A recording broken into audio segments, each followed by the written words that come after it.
복된 주님의 날 주님께 나와 예배를 드립니다. 원근 각지에서 하나님 앞에 예배 드리고자 또 이 시간 함께하였습니다. 하나님 아버지, 우리 예배를 받아 주시옵소서. 아멘. 이 시간 마음과 뜻을 다하여 또 하나님 앞에 드려지는 예배가 될 수 있도록 역사하여 주시옵소서. 아멘. 감사드리고 예수 그리스도님 기도합니다. 아멘. 하늘에 계신 아버지여, 이름이 거룩히 여김을 받으시오며 나라의 임하옵시며 뜻이 하늘에서 이룬 것 같이 땅에서도 이루어지이다.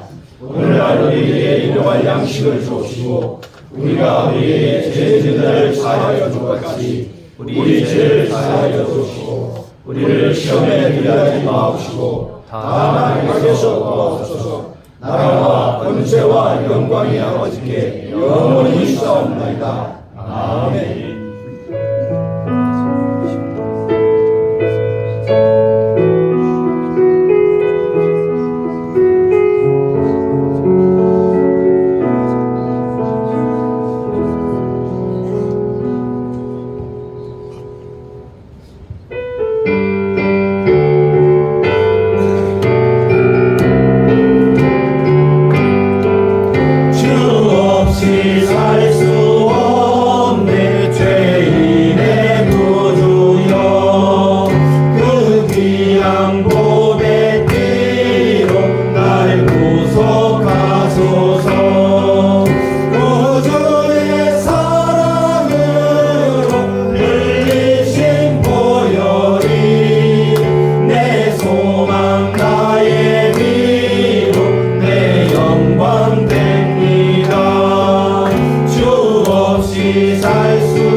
또 다 함께 목소리 나올 때까지 기도하겠습니다.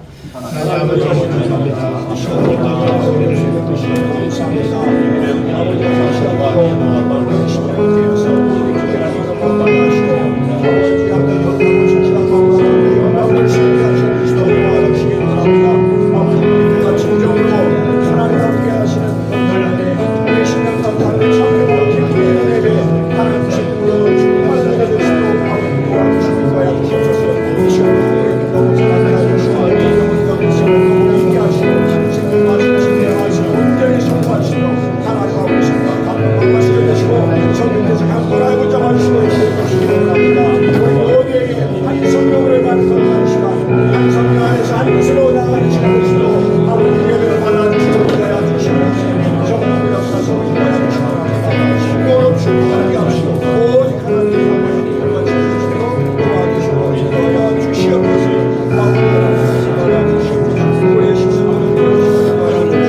예배할 때 주님 홀로 영광 받아 주십시오.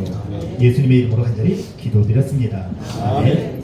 우리 빌립보서 1장 1절로 11절 말씀을 함께 교독하도록 하겠습니다. 제가 먼저 읽습니다. 그리스도 예수의 종 바울과 디모데는 그리스도 예수 안에서 빌립보에 사는 모든 성도와 또는 감독들과 집사들에게 편지하노니 하나님의 아버지와 주 예수 그리스도에게로서 은혜와 평강이 너희에게 있을지어다. 내가 너희를 생각할 때마다 나의 하나님께 감사하며 간구할 때마다 너희 무리를 위하여 기쁨으로 항상 간구함은 첫날부터 이제까지 복음에서 너희가 교제함을 인함이라. 너희 속에 착한 일을 시작하시기가 그리스도 예수의 날까지 이르실 줄을 우리가 확신하노라. 내가 너희 무리를 위하여 이와 같이 생각하는 것이 마땅하니 이는 너희가 내 마음에 있음이며 나의 매임과 복음을 변명함과 확정함에 너희가 다 나와 함께 은혜에 참여한 자가 됨이라. 내가 예수 그리스도의 심장으로 너희 무리를 어떻게 사모하는지 하나님이 내 증인이시니라. 내가 기도하노라. 너희 사랑을 지식과 모든 총명으로 점점 더 풍성하게 하사 너희로 지극히 선한 것을 분별하며 또 진실하여 허물 없이 그리스도의 날까지 이루고 우리 11절 같이 읽을까요? 예수 그리스도로 그리스도로 말미암아 의의 열매가 가득하여 하나님의 영광과 찬송이 되게 하시기를 구하노라. 아멘. 우리 드린 예물을 위해서 기도 드리겠습니다. 아버지 하나님 감사합니다. 10월 결실과 열매 계절을 맞게 해주시고 또한 아버지 하나님 하나님께 나와 예배할 수 있는 은혜 주심을 감사합니다. 아버지 하나님 우리 성도들이 삶의 현장에서 애쓰고 노력했습니다. 악인과 죄인과 오만한 자들이 날뛰는 세상에서 주의 말씀을 가지고 신실하게 삶 속에서 살아내면서 주 아버지 하나님 고군분투했습니다. 주 하나님께서 지켜주시고 인도해 주심을 감사합니다. 오늘 예배하면서 고단한 삶의 현장에서 벌어들인 소득을 하나님 앞에 감사하면서 바칩니다.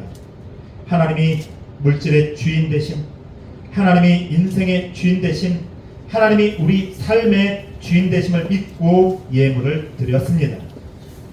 예물을 바치면서 마음의 소원을 담아 하나님 앞에 드린 손길들 있습니다. 주 아버지 하나님 성도들의 마음을 주님께서 아시오니 주님께서 뜻대로 인도하여 주시고 채워 주십시오. 성도들의 귀한 예물을 하나님께서 받으시고 연락하여 주십시오. 성도들 위해서 기도합니다. 주 아버지 하나님 육신적인 질병으로 고통당하는 성도들이 있습니다. 우리 성도들 가정 가운데 또는 자녀 가운데 육신의 질병으로 고통당하는 가족들이 있습니다. 주 아버지 하나님 이 시간 만지시고 치료하여 주십시오. 또한 아버지 하나님 험한 세상을 살다 보니 마음에 상처가 있는 성도들이 있습니다. 하나님께서 마음의 상처를 싸매 주십시오. 정신적인 고통을 당하고 있는 성도들에게는 하늘의 위로와 쉼이 있도록 복 주십시오. 우리 성도들의 고단한 직장 생활을 위로하여 주십시오. 또한 아버지 하나님 직장을 구하고 있는 성도들이 있습니다. 직장을 구하고 있는 청년들이 있습니다. 주 아버지 하나님 일할 수 있는 노동할 수 있는 일터도 허락해 주십시오. 또한 아버지 하나님 일하고 있지만 여전히 비정규직으로 계약직으로 일용직으로 일하고 있는 성도들이 있다면 주 아버지 하나님 정규직으로 전환되는 은총도 허락해 주십시오. 또한 우리 자녀들 중에는 진학을 해서 기도하는 아버지 하나님 학생도 있습니다. 이 시간 기도하오니 진학의 은총도 허락해 주십시오. 안식하지 못하고 주일에 일해야 되는 성도들 주일에는 안식하면서 하나님께 예배할 수 있도록 도와주시며 우리가 드린 헌금이 하나님 나라가 확장되는데 사용될 수 있도록 도와주시고 가난하고 어려운 이웃들을 섬기는 물질이 되도록 복내려 주십시오. 예수님의 이름으로 간절히 기도드렸습니다. 아멘. 예, 인사 나누겠습니다. 반갑습니다. 잘 보내셨죠? 예, 이렇게 보니까 좋습니다. 예, 여러분들도 좋죠? 네. 우리 말씀의 제목을 같이 한번 읽어보도록 하겠습니다. 오늘 말씀의 제목을 같이 한번 읽어볼까요? 같이 읽겠습니다. 시작. 신실한 믿음의 동역자들에게 감사와 사랑과 권면을. 신실한 믿음의 동역자들에게 감사, 사랑, 권면을 이라고 말씀의 제목을 잡았습니다. 오늘 예배하는 모든 성도분들에게 말씀처럼 은총과 평강이 임하길 주님의 이름으로 간절히 축원합니다. 하나님 나라를 위해서 복음을 전하고 교회를 세워갈 때, 우리가 주의 일을 할 때 계산이 앞서는 사람들과 동역하면서 일하는 것이 저는 개인적으로 가장 힘들었습니다. 여러분들 어떻습니까? 교회 공동체가 힘들어지는 이유가 있는 것 같습니다. 교회 공동체가 힘들어지는 것은 계산이 믿음을 앞설 때, 교회가 믿음의 공동체가 아니라 이 공동체가 됩니다. 그런데 이런 일들이 정말 많이 벌어지죠. 여러분, 믿음이 아니라 계산이 앞서고 성도들뿐만 아니라 성도와 성도들 관계에서도 내 욕망과 이익을 추구하고 싶어하는 이익이 앞설 때 공동체가 될 수 없죠. 철저히 이 공동체가 된다는 사실입니다. 그러나 여전히 교회가 아름다운 것이 있습니다. 아름다운 것은 나를 내세우려고 하는 계산과 나를 알아주기 원하는 기득권을 철저히 내려놓고 자기를 아낌없이 내주는 이름 없는 신실한 성도들이 있기 때문입니다. 빌립보서를 보면 교회 대표적인 인물들이 등장하기는 하지만 빌립보 교회를 이루었던 이름 없는 성도들이 자기의 자리에서 철저히 섬겨주었기 때문에 공동체가 아름다웠던 것이죠. 여전히 이름 없는 성도들이 지금도 그 자리를 지키고 있기 때문에 교회 공동체가 아름답다고 저는 봅니다. 이런 분들이 여러분 쇠락해가는 한국 교회를 지탱하고 있는 이름 없는 믿음의 의병들입니다.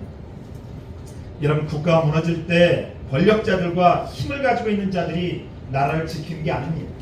이름 없는 의병 같은 사람들이, 이름 없는 여러분 국민들, 백성들, 시민들이 나라를 지켰던 것처럼 여러분 쇠락해가는 한국 교회를 지탱하고 있는 이름 없는 믿음의 의병들, 그런 사람들이 있어서 지금도 교회가 든든하게 서가고 있는 것이 아닌지 그런 생각을 해보게 되죠.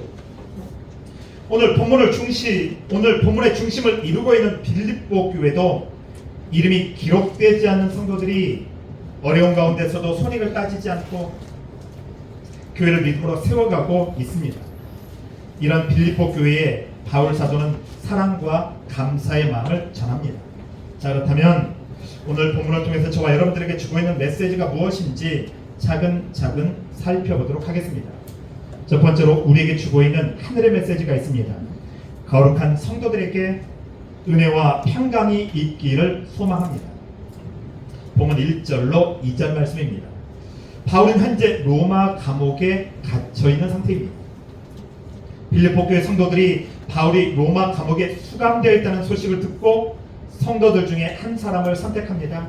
여러분, 이름이 밝혀져 있지는 않지만 여러분, 무명의 그리스도인들이 바울이 로마 감옥에 있다는 얘기를 듣고 빌립보 교회 성도들 안에서 한 사람을 선택합니다. 그 사람이 바로 에바브로 디도이죠. 빌립보 교회 성도들이 에바브로 디도를 로마에 파송해서 바울을 돕도록 하고 있습니다. 바울은 자신이 복음을 위해서 헌신하다가 다른 것들을 위해서 헌신하는 것이 아니죠. 복음을 위해서 헌신하다가 공경에 처한 상황을 알고 기꺼이 도움을 주고 있는 빌립보 교회 성도들에게 감사를 전합니다. 감사를 전하면서 복음을 위해서 애쓰고 있는 모든 성도들에게 은혜와 평강이 있기를 소망하고 있습니다. 오늘 복음을 위해서 교회를 세우기 위해서 애쓰는 모든 성도들에게 주의 은혜와 평강이 있길 주의 이름으로 간절히 축원합니다. 바울은 성도들에게 은혜와 평강을 전하면서 자신과 디모데를 예수의 종으로 소개하고 있습니다. 우리가 1절 말씀을 보면 바울이 이렇게 자신을 고백하고 있죠. 그리스도 예수의 종. 바울과 디모데는 그리스도 예수 안에서 빌립보에 사는 모든 성도와 또한 감독들과 집사들에게 편지한다. 바울이 빌립보 교회 성도들에게 자신을 예수의 종이라고 소개하고 있는 것은 여러분 바울과 빌립보 교회 성도들의 관계가 어떤 관계인지 잘 보여주고 있습니다. 바울 서신을 읽어보면 여러분 바울이 13권의 서신서를 썼습니다. 바울의 13권 서신을 읽어보면 바울은 사도성에 대한 지속적인 의심을 받았습니다. 바울에게 네가 사도냐? 나는 바울 네가 사도라는 것을 믿지 못하겠다. 그리고 바울의 사도성에 지속적인 의심을 품고 있는 사람들이 있었습니다. 그래서 바울이 쓴 서신을 보면 바울은 자신을 계속해서 예수님의 사도라고 소개합니다. 여러분 이 바울 서신들 한번 보십시오. 처음에 사도된 나 바울은 이라고 계속해서 자신의 사도성을 바울은 철저히 증명하고 있습니다. 왜냐하면 초대교회 안에 바울을 사도로 인정하려고 하지 않는 움직임들이 있었고 바울의 사도성에 대해서 의심을 품는 사람들이 있었기 때문에 바울은 지속적으로 사도성에 대해서 증명해야 됐습니다. 그래서 바울이 쓴 서신을 보면 바울은 자신을 계속해서 예수님의 사도라고 소개합니다. 그런데 빌립보서를 시작하면서 바울은 사도라고 자신을 소개하지 않고 있습니다. 자신을 예수의 종이라고 소개합니다. 이렇게 바울이 자신을 사도가 아닌 종으로 소개하는 것은 빌립보 교회 성도들은 이미 바울의 사도성을 인정하고 있었다는 것입니다. 우리는 당신이 사도라는 것을 믿습니다. 바울을 사도로 존중했다는 사실을 본문은 우리에게 보여주고 있습니다. 그래서 바울은 빌립보 교회 성도들에게 굳이 자신이 사도라는 사실을 증명할 필요가 없었던 것이죠. 바울 사도가 빌립보 교회 성도들에게 자신을 예수의 종이라고 밝히는 이유가 있습니다. 이것은 자신에게는 결정권이 없다. 오직 하나님에게만 결정권이 있다는 고백이기도 합니다. 여러분들도 그렇고 저도 그렇고 저와 여러분들은 모두 다 예수의 종들입니다. 그 사실을 믿습니까? 우리가 예수의 종들이라고 믿는다는 것은 나에게는 결정권이 없습니다. 내가 결정하는 것 같지만 엄밀하게 따지면 하나님이 결정하는 것입니다. 하나님에게만 결정권이 있다는 믿음의 고백이기도 합니다. 종은 헬라어로 둘로스라는 단어를 쓰지요. 이 말씀은 노예라는 뜻을 가지고 있습니다. 나는 예수님께 속해 있고 예수께만 충성한다는 믿음의 고백을 하고 있는 것이죠. 여러분 사도가 아니라 빌립보 교회 성도들에게는 자신을 종으로 소개하면서 나의 모든 결정권자는 하나님께 있다는 고백을 하고 있습니다. 오직 예수님만이 나의 주인이시며 나는 예수님의 명령만을 따르는 노예라는 믿음의 정체성을 말씀하고 있지요. 그런데 이상한 일들이 벌어지죠. 종을 종님이라고 부르는 일들도 벌어지고 종들이 주인 행세를 하고 있는 일들이 벌어지고 있습니다. 이게 한국교회의 모습이기도 합니다. 또한 바울은 빌립보 교회에 소속된 사람들을 성도라고 부릅니다. 철저히 자신을 예수의 종 그리고 사람들을 성도라고 나눠서 부르고 있습니다. 성도는 거룩한 사람들이라는 뜻을 가지고 있죠. 아주 귀한 이름을 가지고 있습니다. 바울이 자신을 종이라고 소개하면서 빌립보 교회 교인들을 성도라고 부르는 것입니다. 바울이 예수의 종으로서 성도들을 복음으로 섬겨야 된다는 사실을 말씀하고자 하는 것입니다. 성도들은 철저히 복음으로 섬겨야 될 사람들이다. 이 사실을 바울이 정확하게 우리에게 가르쳐주고 있습니다. 바울은 자신이 섬겨야 될 빌립보 교회 성도들이 도리어 자신을 섬겨주고 있어서 너무도 감사하다는 고백을 하고 있죠. 그러면서 빌립보 교회 성도들이 바울을 사랑하고 섬겨준 것은 바울 자신이 뛰어나고 잘나서 섬긴 것이 아니다. 내가 잘나서 섬긴 것이 아니라 예수님 때문에 예수의 종이라는 사실 때문에 예수님께 속해 있고 예수님의 뜻에 순종하고 봉사하는 종이기 때문에 빌립보 교회 성도들이 바울을 지속적으로 후원하고 섬겼다고 말합니다. 이 고백의 말씀이 엔 크리스토 바로 그리스도 예수 안에서 라는 말씀을 통해서 고백되어지고 있습니다. 예수 안에서 여러분들이 나를 섬겨주었습니다. 빌립보 교회 성도들은 예수 안에서 바울을 아낌없이 사랑해 주었고 그리고 아낌없이 도움을 주었습니다. 그런데 그 모든 사랑이 그리스도 예수 안에서 이루어졌다고 고백합니다. 여러분, 저와 여러분도 서로 사랑하고 섬기는 것은 모두 다 그리스도 예수 안에서 이루어지고 있는 것이죠. 성도 여러분, 우리는 예수님이 아니었다면 서로 만날 수 없는 사람들입니다. 옆에 있는 사람들 한번 보십시오. 예수가 아니었다면 우리가 만날 수 있는 사람들입니까? 예수님이 아니었다면 한 공간에서 서로 형제와 자매라는 이름으로 아낌없이 자신의 것을 헌신하고도 더 헌신하지 못해서 여러분 섬기지 못해서 미안해하는 관계를 절대로 형성할 수 없다는 것이죠. 우리가 예수가 아니었으면 만날 수 없는 사람들입니다. 저도 그렇고 여러분들도 그렇고 여러분들도 마찬가지입니다. 교회는 예수님 때문에 모인 곳이고 그리고 예수님 때문에 믿음의 공동체를 이룬 곳입니다. 세상 어느 곳이 한번 생각해 보십시오. 철저히 대가를 요구하는 세상 어느 곳이 자신의 것을 아낌없이 나누면서도 더 섬기지 못해서 미안해합니까? 예수님이 아니면 절대로 그렇게 할 수가 없죠. 바울의 고백은 자신이 예수의 종이기 때문에 빌립보 교회 성도들이 자신을 구원해 주었다고 고백하면서 감사하고 있고 그리고 성도들을 축복하고 있습니다. 보면 2절 말씀이 있죠. 우리 2절 말씀도 한번 볼까요? 하나님 우리 아버지와 주 예수 그리스도에게로서 은혜와 평강이 너희에게 있을지어다. 바울은 신실하게 자신의 자리에서 섬김과 사랑을 실천하고 있는 빌립보 교회 성도들에게 은혜와 평강이 있기를 축복하고 있습니다. 하나님께서 성도들에게 기쁨과 즐거움 뿐만 아니라 구원의 은혜를 주시기를 간절히 기도하고 있죠. 이게 목회자들의 사명이 아닌가 싶습니다. 바르게 말씀을 전할 뿐만 아니라 여러분 성도들을 위해서 기도하는 사명이 목회자들에게 있는 것이 아닌가 뿐만 아니라 성도들과 성도들 사이에도 있다고 보죠. 오늘 팍팍한 현실을 살고 있지만 여러분 악인들, 죄인들, 오만한 자들이 날뛰고 있는 현실 아닙니까? 이런 팍팍한 현실을 살고 있지만 삶의 자리에서 복음을 위해 충성하는 모든 성도들에게 하나님께서 주시는 은혜와 평강과 은총이 있길 주의 이름으로 간절히 축원합니다. 오늘 이렇게 바울이 성도들에게 은총과 평강을 빌고 있습니다. 두 번째로 본문이 우리에게 주고 있는 메시지가 있습니다. 복음을 위해 함께 고생한 이름 없는 의병 같은 신실한 동역자들에게 감사하고 있습니다. 저와 여러분들은 이름 없는 믿음의 의병들이죠. 한국교회 수십만, 수백만, 아니 수백만도 안 될지 모르겠습니다.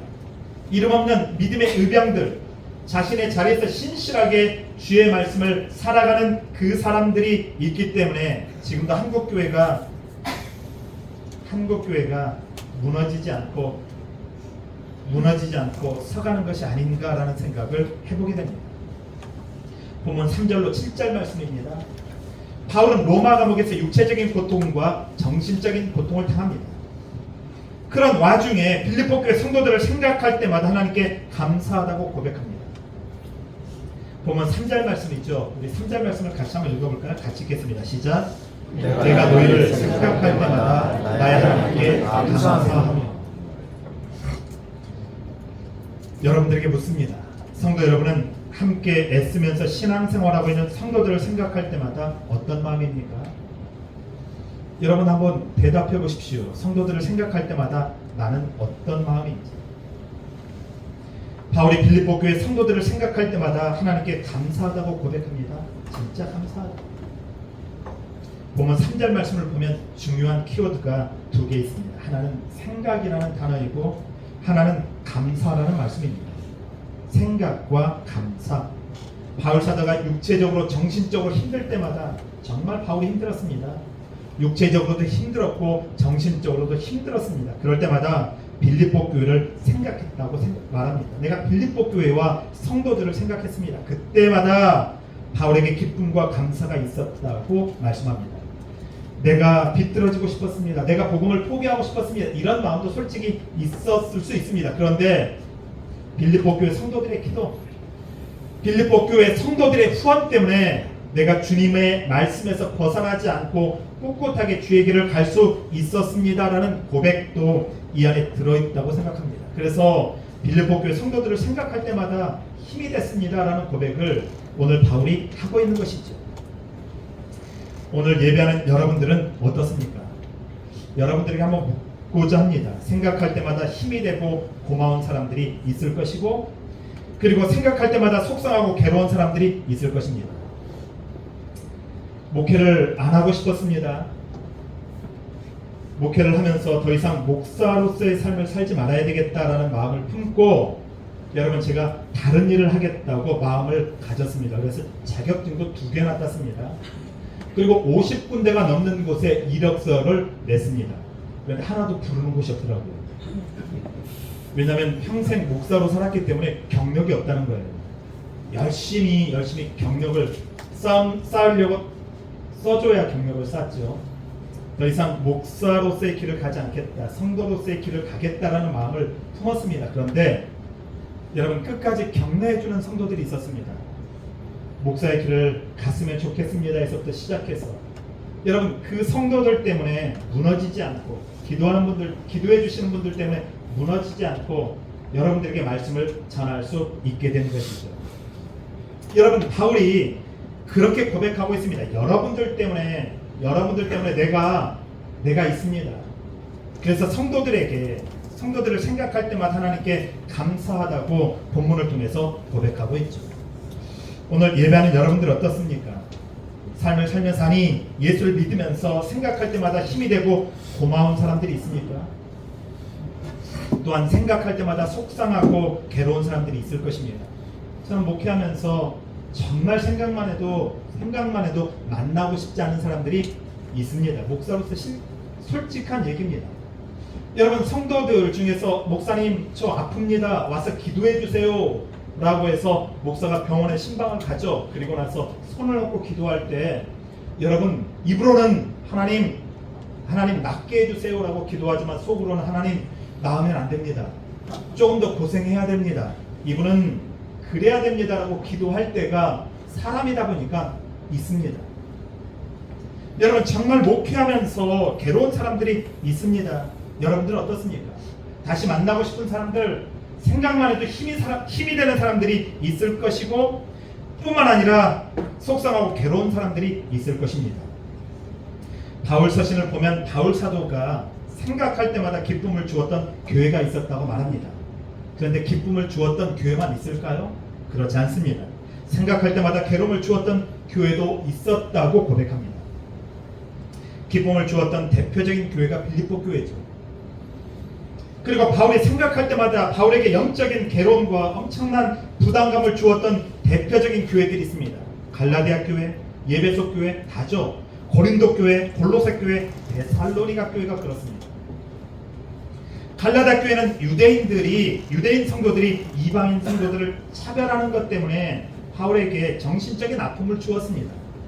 여러분, 이방인 사도로 부름받아서 이방인들을 위해서 말씀을 전하는데 유대인 성도들이 이방인 성도들을 차별하는 것이죠. 그것 때문에 바울이 아프다고 말합니다. 뿐만 아니라 고린도 교회는 어떻습니까? 성도들이 서로 편을 가려서 싸움을 하는 문제로 시끄러웠죠. 예배소 교회는요, 거짓말하고 성도들을 미혹하는 거짓 선생들, 거짓 지도자들 때문에 문제가 있었던 것이죠. 골로새 교회는 어떻습니까? 성도들이 온통 이단에 빠져서 힘들었죠. 그런 일들이 벌어집니다. 데살로니가 교회는요, 바울 사도에 대한 거짓 소문과 교회 지도자들에 대한 성도들의 불신 문제로 바울을 끝없이 괴롭혔습니다. 교회 안에서 잘못된 종말 시나 지금은 여러분 밖에서 예수 그리스도를 믿어야 된다고 전하는 시대가 아닌 것 같습니다. 여러분, 밖에서 예수 믿으라, 아니요, 지금은 예수 믿으라고 전하는 시대가 아니라 예수 믿는 사람들이 예수 믿는 사람처럼 살아야 되는 시대가 되었다고 봅니다. 여러분, 말로 예수를 증거하는 것이 아니라 이제는 삶으로 예수를 증거해야 되는데, 삶으로 예수를 증거해야 될 그리스도인들이 삶을 포기하고 말로 예수를 증거하려고 하면서 문제가 벌어지고 있죠. 여러분, 교회 안에서 잘못된 종말신앙으로 성도들을 미혹하는 일들이 있었는데 이제는 어떻습니까? 교회 안에서 바르게 예수 믿으라. 교회를 다니고 있지만 실질적인 무신론자들이, 삶으로 예수를 부인하는 사람들이 너무 많습니다. 그래서 이제는 교회 안에서 예수 바로 믿자고, 예수 믿자고, 우리 예수 잘 믿자고 복음을 전해야 되는 시대가 된 것이 아닌가라는 생각을 해보게 됩니다. 오늘 그렇습니다. 이런 문제로 여러분, 바울은 엄청나게 교회에 대한 부담감과 압박감, 아픔이 있었습니다. 그러나 빌립보 교회는 바울에게 기쁨이었고 면류관과 같은 교회였다고 고백하고 있습니다. 물론 문제가 없었던 것은 아닙니다. 빌립보서 4장 1절 말씀을 보면 바울 사도가 빌립보 교회를 생각만 해도 감사하고 기쁨이 넘친다고 고백하고 있죠. 여러분들은 이런 교회를 만들길 주님의 이름으로 간절히 축원합니다. 여러분, 힘든 분뿐만 아니라 교회를 찾는 분, 물론 문제가 있는 교회들이 있죠. 사람들이 모여 있다 보면 문제가 발생하지만 여러분, 믿음이 작동되는 교회, 생각만 해도 기쁜 교회, 여러분 생각만 해도 그래도 이 교회 정도는 괜찮아라고 생각할 수 있는 그런 교회, 그런 교회를 부천에 만들길 주의 이름으로 간절히 축원합니다. 여러분, 바울 사도가 빌립보 교회를 생각만 해도 감사하고 기쁨이 넘친다고 고백하고 있죠. 바울 사도가 빌립보 교회 성도들을 생각만 해도 감사와 기쁨이 넘치게 된 이유가 있을 것입니다. 그냥 이유가 있지는 않겠죠. 어떻게 이렇게 바울 사도가 고백하는 것은 복음원에서 고생했던 의병 같은, 빌립보서를 보면 여러분 함께 교회를 형성했던 성도들의 이름은 등장하지 않습니다. 몇 명만 빼고. 여러분, 그렇습니다. 복음을 위해 함께 고생했던 이름 없는 의병 같은 믿음의 동지들 때문이었다고 밝히고 있죠. 보면 5절 말씀입니다. 우리 5절 말씀도 같이 한번 읽어볼까요? 5절 말씀을 같이 읽겠습니다. 시작. 첫날부터 이제까지 복음에서 너희가 교제함을 인하니라. 첫날부터 이제까지 복음에서 너희가 교제함을 인하니라. 빌립보 교회는 바울에 의해서 유럽의 최초로 세워진 교회입니다. 바울을 통해서 세례를 받고 처음으로 예수님을 믿었죠. 그리고 복음을 받아들인 그날부터 빌립보 교회 성도들은 바울과 한결같은 믿음의 교제를 나누었다고 말합니다. 빌립보 교회 성도들과 바울이 인간적인 교제를 한 것이 아닙니다. 저와 여러분들이 인간적인 교제를 하기 위해서 모인 것은 아니라고 봅니다. 빌립보 교회도 마찬가지죠. 인간적인 교제를 뛰어넘어서 예수 안에서 한결같은 영적 교제를 했다고 말합니다. 복음을 위한 일에 참여했다라는 말씀이 바로 빌립보 교회 성도들과 바울이 예수 안에서 동지적인 관계, 동역적인 관계, 아주 긴밀한 영적 관계를 가졌다는 말씀이기도 하죠. 서로 신뢰하면서 깊은 영적인 교제를 했다는 말씀을 우리에게 들려주고 있습니다. 여러분들 어떻습니까? 옆에 있는 성도들과 여러분 동지적인 관계, 믿음의 동역적인 관계, 그리고 영적인 친밀한 관계를 맺고 있습니까? 교회가 이미 한솥밥을 먹는데도 불구하고 여러분 각자 각계 전투를 하고 있는 모습들을 볼 때마다 안타깝죠.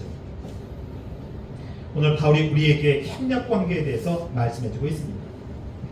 성도 여러분, 바울과 빌립보 교회 성도들은 예수님 때문에 만난 사람들, 만남의 중심에 예수님이 있었던 것이죠. 그리고 빌립보 교회 성도들이 바울과의 동지적인 관계를 끝까지 지킵니다. 자신의 이익과 탐욕에 따라서 관계를 변절시키지 않았다는 말씀입니다. 여러분, 바울도 빌립보 교회 성도들을 자기 욕망과 자기 출세를 위해서 사용하지 않았다는 말씀이기도 합니다. 오늘 우리 시대의 목회자들이 여러분 철저히 교회를 자기 욕망과 자기 출세의 도구, 여러분 자기 이익의 도구로 삼을 때가 정말 많습니다. 성도들도 마찬가지입니다. 성도가 성도로서 가족 같은 한솥밥을 먹는 여러분 식구의 개념을 가진 것이 아니라 여러분 내 이익과 내 욕망을 충족시키는 대상으로 전락될 때가 너무 많죠. 그런데 오늘 자신의 이익과 탐욕에 따라서 관계를 변절시키지 않았다고 말씀하고 있습니다. 바울이 빌립보 교회 성도들을 생각하면서 하나님께 감사하고 있는 두 번째 이유를 본문 6절에서 밝히고 있습니다. 우리 본문 6절 말씀도 같이 한번 읽어볼까요? 같이 읽겠습니다. 시작. 너희 안에서 착한 일을 시작하신 이가 그리스도 예수의 날까지 이루실 줄을 우리는 확신하노라. 아멘. 사람은 변덕스러운 존재입니다. 저도 굉장히 변덕이 심합니다. 초속으로 변할 것 같습니다. 여러분은 어떻습니까? 조속이 아니죠. 여러분 분단위로 우리 마음이 변하지 않습니다. 사람은 변덕스러운 존재입니다. 그걸 인정해야 됩니다. 자신의 이익과 탐욕 앞에서 자기 중심적인 결정을 내릴 수 있는 존재가 사람입니다. 그래서 이 세상을 살아가면서 한결같은 마음을 지속적으로 유지하고 있는 사람을 만나서 교제하고 사랑을 주고받는다는 것은 큰 기쁨이고 축복 같습니다. 여러분 한결같은 사람과 만나서 믿음의 교제뿐만 아니라 사랑의 교제를 하는 것 대단히 큰 축복이라는 사실을 기억하십시오. 본문을 보면 착한 일, 선한 일을 말씀합니다. 착한 일, 선한 일. 이 말씀은 한결같은 마음, 한결같은 사랑입니다. 착한 일은 변하지 않는 구원을 말씀하기도 하죠. 성도 여러분, 모든 관계는 시작도 중요하지만 끝이 중요합니다. 우리가 사람들을 생각할 때 여러분 시작으로 기억되는 관계는 없습니다. 사람은 시작으로 기억되지 않습니다. 사람의 관계는 철저히 끝으로 기억됩니다. 그래서 바울 서신을 보면, 특별히 디모데 전후서를 보면 여러분 바울이 끝맺음을 얼마나 잘하려고 노력했는지 모릅니다. 우리 인생에 있어서 우리의 마지막 그 순간, 여러분 그 끝맺음이 진짜 중요하다는 사실을 바울은 우리에게 가르쳐주고 있습니다. 모든 것은 시작이 중요한 것이 아닙니다. 용두사미가 아니라 시작했다면 끝도 아름답게 마무리되어야 된다는 것을 바울은 우리에게 말씀해주고 있죠. 여러분 좋은 교회를 만들겠다고 시작했으면 끝까지 좋은 교회를 만들어야 된다는 사실입니다. 그래서 여러분 사랑은 때로는 힘들어도 지치지는 않는다고 우리에게 말씀해주고 있죠. 여러분 기억해 주시기 바랍니다. 모든 관계는 시작도 중요하지만 끝이 더 중요합니다. 사람은 시작으로 기억되지 않습니다. 사람의 관계는 끝으로 기억됩니다. 빌립보 교회 성도들과 바울의 만남은 한결같은 만남이었죠. 바울이 이렇게 빌립보 교회 성도들을 확신하는 것은 하나님에 대한 믿음에서 비롯됐다고 말합니다. 하나님에 대한 신뢰가 빌립보 교회 성도들에 대한 신뢰로 나타나고 있죠. 바울과 빌립보 교회 성도들의 관계는 거룩을 향해서 그리고 경건을 향해서 멈추지 않고 함께 걸어가는 동지적 관계였습니다. 오늘 이 자리에 모인 여러분들은 어떤 관계입니까? 무엇을 위해 모였습니까? 거룩을 향해서, 경건을 향해서 여러분 동지적 관계, 믿음의 관계를 가지고 모였습니까? 그 관계를 하나님이 확증하고 있다고 말씀합니다. 우리 관계를 하나님이 확정하고 있습니다. 그래서 바울은 빌립보 교회가 자신의 면류관이라고 고백하고 있는 것이지. 바울은 빌립보 교회 성도들에 대한 자신의 생각이, 자신의 확신이 옳았음을 밝힙니다. 이것이 바로 본문 7절 말씀입니다. 내가 빌립보 교회 성도들에 대한 생각이 옳았다. 우리 7절 말씀도 같이 한번 읽어볼까요? 같이 읽습니다. 시작. 내가 너희 일을 위하여 이와 같이 생각하는 것이 마땅하니 이는 너희가 내 마음에 있음이며 나의 내용과 복음을 변명함과 확정함에 너희가 다 나와 함께 은혜에 참여한 자가 되니라. 아멘. 바울 사도는 빌립보 교회 성도들과의 관계는 상황에 따라서, 이해관계에 따라서 변하는 관계가 아니다 이렇게 말씀합니다. 이익과 탐욕에 따라서 변질되는 관계가 아니다. 이익과 탐욕, 욕망, 자기 출세, 자기 과시에 따라서 변질되는 관계가 아니라 사심 없는 동역과 사랑 있는 관계라는 사실을 말씀하고 있죠. 7절 말씀을 보면 매임이라는 단어가 나오고 변명함과 확정함이라는 단어를 사용하고 있습니다.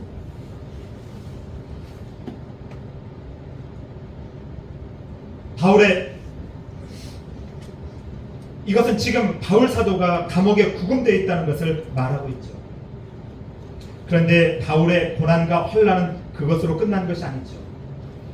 바울을 넘어지게 하는 사람들이 많았다는 사실입니다. 바울이 성도들의 삶을 바르게 권면하고 교훈하는 것을 싫어하는 사람들도 있었다고 말합니다. 또 어떤 사람들은 바울 같은 인물이 어떻게 해서 사도냐라고 말하면서 바울의 사도권을 인정하지도 않았습니다. 그리고 심지어 바울이 전하는 복음을 듣고 바울과 원수가 되는 일까지 초대교회 안에서는 벌어졌습니다. 그래서 바울은 끊임없이 자신을 변호하죠. 자신이 전하는 복음의 정당성을 입증합니다. 자신은 사도라는 사실을 계속해서 주장합니다. 그런데 바울의 사도권을 인정하고 바울을 끝까지 믿어주었던 사람들이 있습니다. 바로 빌립보 교회 성도들입니다. 그래서 바울 사도가 7절 말씀을 통해서 변명, 확정이라는 단어를 씁니다. 빌립보 교회 성도들에게는 나는 변명할 것도 없고 그리고 나를 믿어달라고 진실성을 주장할 필요도 없다는 말씀이죠. 빌립보 교회 성도들이 끝까지 바울과 함께하면서 바울의 진실성 그리고 바울의 진정성을 변호해 주었고 바울의 영적인 동역자들이 되었다고 말씀합니다. 이 사실을 은혜에 참여했다는 말씀을 통해서 고백하고 있습니다. 말씀을 준비하면서 참 이런 성도들과 목회하면 행복하겠다라는 생각을 해보았습니다. 여러분 이런 성도들과 함께 좋은 교회 만들면서 신앙생활하면 행복할 것 같지 않습니까?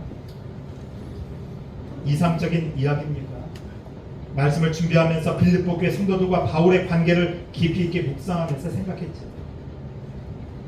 성도들과 목회자의 관계가 이런 관계라면 목회가 참 행복할 것 같다는 생각이죠. 오늘 예배하는 저와 여러분 가운데 이렇게 깊은 영적 교제와 함께 하나님 나라를 만들어가는 영적 동역자들이 많아지길 주님의 이름으로 간절히 축원합니다. 세 번째로 우리에게 주고 있는 메시지가 있습니다. 사랑은 영적인 분별력이 있을 때 굳건해지고 하나님께 영광과 찬송이 된다는 사실입니다. 본문 8절로 11절 말씀입니다. 바울이 이제 예수님의 심장으로 빌립보 교회와 성도들을 생각하고 사랑한다고 고백합니다. 바울이 예수님의 심장으로 빌립보 교회를 사랑할 수 있었던 것은 바울 안에 예수님이 계셨기 때문이죠. 예수님이 삶의 중심에 있었기 때문에 그런 사랑을 할 수 있었던 것 같습니다. 본문 8절 말씀입니다. 우리 본문 8절 말씀도 한번 보십시오. 내가 예수 그리스도의 심장으로 너희 우리를 얼마나 사모하는지 하나님이 내 증인이시다. 심장은 감정을 말합니다. 감정. 뿐만 아니라 내면의 마음을 말씀하기도 합니다. 바울 서신을 읽어보면 바울은 냉철한 사람입니다. 여러분 교회에 문제가 벌어질 때 바울이 이성적이고 합리적으로 냉철하게 문제를 해결하는 것을 봅니다. 그 중에서도 여러분 바울 서신을 보면 부겔로 그리고 허모게네, 후메네오, 빌레도, 알렉산더라는 인물에게 문제가 벌어집니다. 문제가 벌어졌을 때 바울이 문제를 해결하는 것을 보면 엄청나게 단호합니다. 단호하게 철저하게 문제를 해결하는 것을 봅니다. 그래서 바울 사도가 오래 목회했던 교회가 있습니다. 예배소 교회, 고린도 교회에서 바울은 사랑이 없다는 말을 주로 듣습니다. 얼마나 단호했던지 여러분 바울은 사랑이 없다. 저도 마찬가지입니다. 교회에서 목회할 때 제가 4가지가 없었다고 했죠. 이제 맞아 세 번째 사랑이 없다. 목사님은 사랑이 없다는 말을 얼마나 많이 들었는지 모릅니다. 사랑이 없다. 왜 사랑이 없는지는 말씀을 전하면서 밝히도록 하겠습니다. 궁금하죠? 끝까지 잘 들으셔야 돼요.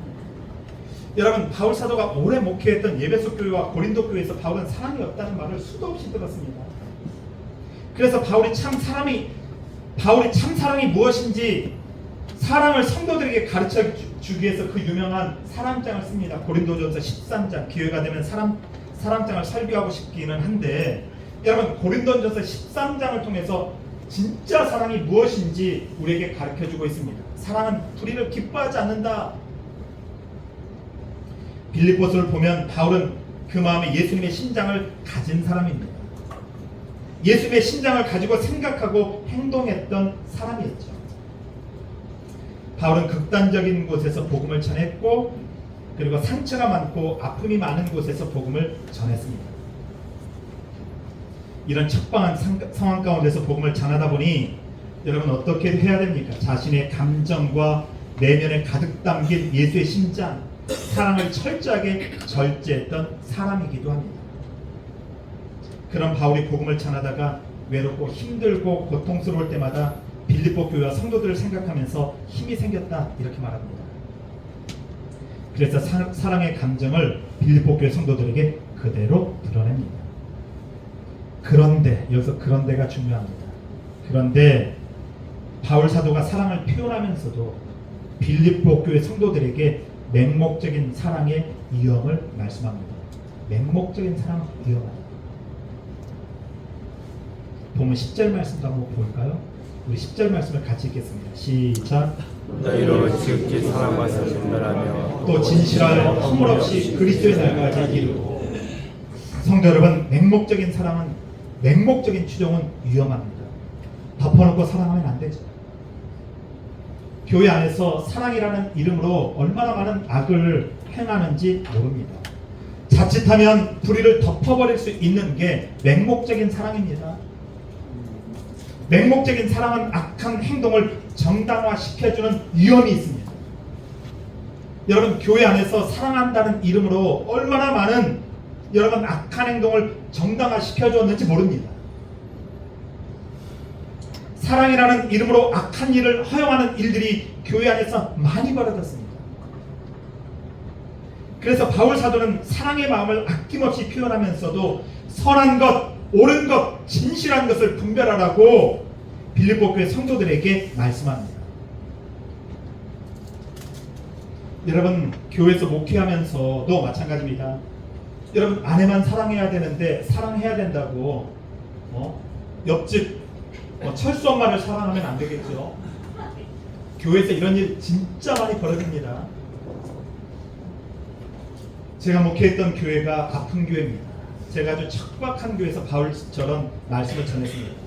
30년이 넘게 목회했던 원로 목사는 여러분 마지막에 문제가 생겼습니다. 제가 목회하면서 여자 사역자를 한 번도 교회에서 이 청빙에서 같이 사역을 해본 적이 없습니다. 젊은 여자 전사님과 바람이 났습니다. 그 사모님이 화병으로 돌아가셨죠. 여러분, 이 교회를 사임하면서 교회 재산이 있었습니다. 오래된 교회다 보니까 여러분 바로 앞에 3층짜리 단독주택을 자기 명의뿐만 아니라 여러분 어떻게 했겠어요? 자기를 원로 목사로 세워주고 교회는 조카에게 물려달라. 그러면 자기가 물러나겠다. 그래서 끝내 성도들이 그 모든 걸 결의해줬어요. 그리고 그 조카가 세습해서 목회를 했습니다. 9년 정도 목회했는데 그 조카도 문제가 벌어졌어요. 어떤 문제겠습니까? 이번에는 그 조카의 아내가 문제가 벌어진 거죠. 젊은 장로님과 교회에서 바람이 난 거예요. 부끄러워서 얘기도 못 하겠어요. 여러분, 예배 시간에 그 많던 성도들이 앉아있는 예배 시간에 나와서 호텔은 들어갔는데 잠을 안 잤다라는 변명을 하고 있으니 젊은 친구들이 교회에 있겠습니까? 여러분, 그것 가지고 엄청나게 싸움을 벌였습니다. 그리고 제 전임 목사는 제사장이었어요. 제사장. 성도들하고 식사를 하지 않는 거예요. 성도들이 여러분 밥상을 받아다가 목양실에 놓으면 혼자서 밥을 먹습니다. 뿐만 아니라 교회에서 헌금을 하면 그건 성도들도 잘못한 것이죠. 성도들이 헌금을 하면 재정부에서 돈을 계수한 다음에 그 모든 돈을 담임 목사 책상에다 올려놓습니다. 담임 목사 마음대로 쓰라는 것 아니겠어요? 그래서 담임 목사가 이중장부를 썼습니다. 이중장부. 여러분, 그런 교회에서 13년 동안 목회를 한다고 생각해 보십시오. 그러니 사랑이 있겠습니까? 교회를 세워야 되는데. 여러분, 치리뿐만 아니라 교회를 세워야 되는데 이것만 있었던 것은 아닙니다. 마지막 교회를 사임하게 된 결정적인 이유도 있었죠. 여러분, 교회 하나가 문을 닫고 교회 안에서 그런 일들이 마지막에 벌어지면서 그 일을 처리하면서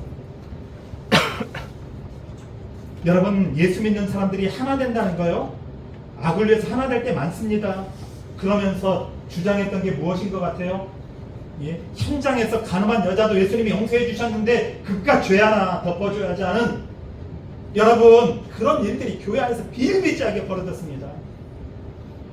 그래서 바울이 사랑장을 쓰면서 얼마나 바울에게 사랑이 없다고 말을 했던지 바울이 고린도전서 13장 사랑장을 씁니다. 사랑장 읽어보십시오.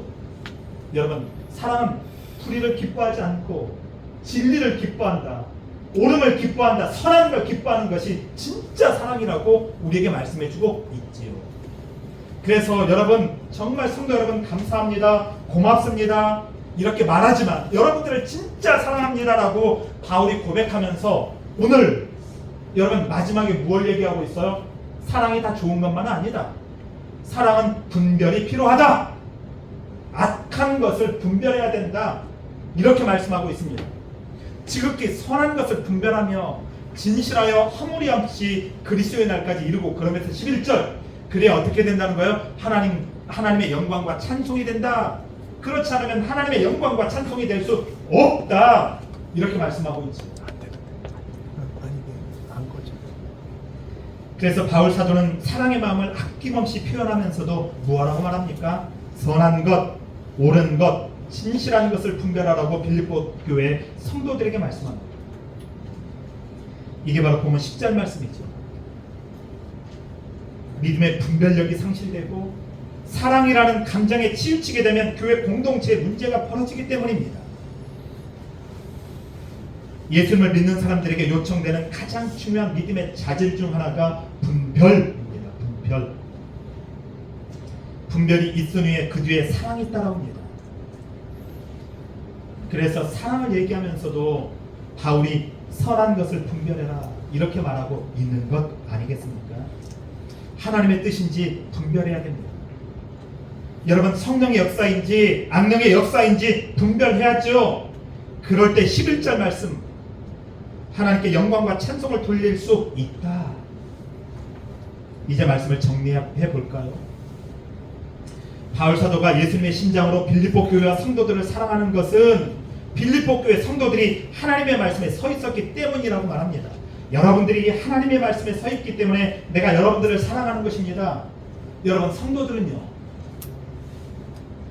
빌립보 교회 성도들이 바울을 아끼고 사랑하는 것은 바울이 어디에 서 있었기 때문에, 여러분, 바울이 바른 믿음 가운데, 바른 복음 가운데 서 있었기 때문에 사랑했다고 말씀합니다. 덮어놓고 사랑하지 않았어요. 빌립보 교회 성도들도 바울을 보면서 바울이 진리 가운데, 복음 가운데, 믿음 가운데 서 있었기 때문에 아낌없이 후원할 뿐만 아니라 사랑했다고 말씀합니다.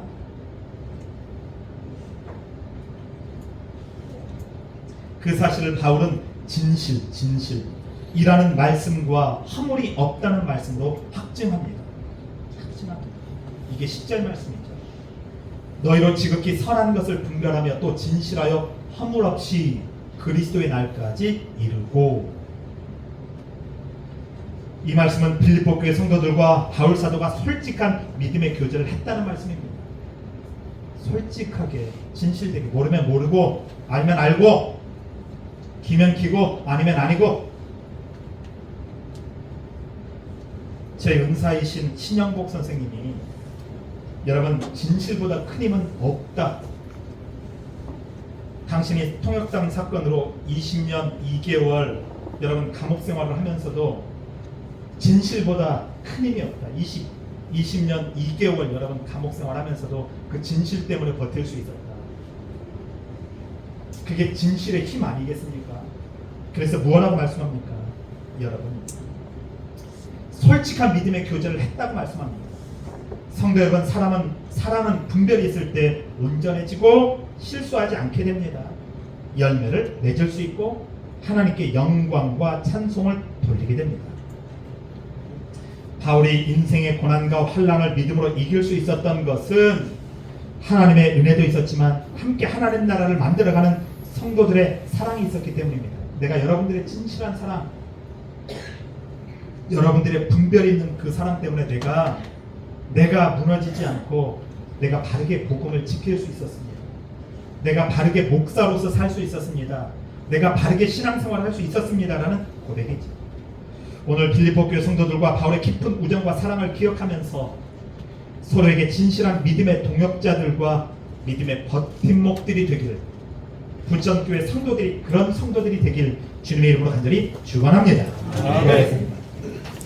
주님 감사합니다. 오늘 아버지 하나님 신실한 믿음의 동역자들이 있었기 때문에, 그 사람들이 있었기 때문에 내가 바르게 갈 수 있었고 내가 그렇게 또 복음을 지킬 수 있었다라는 바울의 감사와 사랑과 권면의 고백을 듣습니다. 오늘 아버지 하나님 우리가 그렇게 서로 독려하면서 하나님 나라를 만들어갈 수 있도록 은총 내려주시며 좋은 교회를 세워갈 수 있도록 복 주십시오. 예수님의 이름으로 간절히 기도드렸습니다. 아멘. 우리 찬송가 222장 찬양할까요? 우리 다시 만날 때까지.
우리 잠깐 옆에 있는 분들 오늘 말씀을 생각하면서 함께 하나님 나라를 만들어가고 있는 동지 같은 동역자 같은 성도들을 생각하면서 우리 힘내게 달라고 기도하고 지금 축도로 예배를 마치겠습니다. 우리 같이 기도하겠습니다. 주 아버지, 우리 신실한 믿음의 동역자들에게 감사를 전하고 있고 사랑을 전하고 있고 그러면서 분별력 있는 사랑을 하라고 권면하고 있습니다. 주 아버지 하나님, 함께 신앙생활하면서 바르게 교회를 세워갈 수 있도록 은총 내려주셔서 너무나 감사합니다. 그렇게 아버지 하나님 교회를 세워갈 수 있도록 도와주시고 함께 아버지 하나님 성령의 역사가 있는 교회, 주님의 다스림이 있는 교회, 말씀의 역사가 있는 교회, 바르고 정직한 교회를 세워가는 데 있어서 지치지 않도록 도와주시고 인도해 주십시오. 은총 내려주십시오. 주 아버지 하나님 지치지 않게 해주시고 함께 아버지 하나님 주님을 바라보고 가는데 부족함이 없도록 은혜 내려 주십시오. 주 아버지 하나님 신실한 믿음의 동역자들에게 오늘 은총과 또한 아버지 하나님 은혜를 내려 주십시오. 성도 여러분 평안히 가십시오. 복음의 말씀을 들었습니다. 삶 속에서 하나님의 거룩한 말씀을 살아내므로 예수를 삶으로 증거하십시오. 하나님이 여러분들과 함께 하실 뿐만 아니라 믿음의 동역자들이 여러분 옆에 있습니다. 기억하시고 그렇게 당당하게 또 한 주 살아가십시오. 지금은 우리 주 예수 그리스도의 은혜와 아버지 하나님의 거룩하신 사랑과 성령 하나님의 교통 충만 내주하시면 오늘 믿음으로 살기로 다짐하는 성도들 머리 위에 몸살을 앓고 있고 아파하고 있는 한국교회 위에 이 나라의 민족이 위에 지금부터 원토록 함께 있을지어다. 아멘.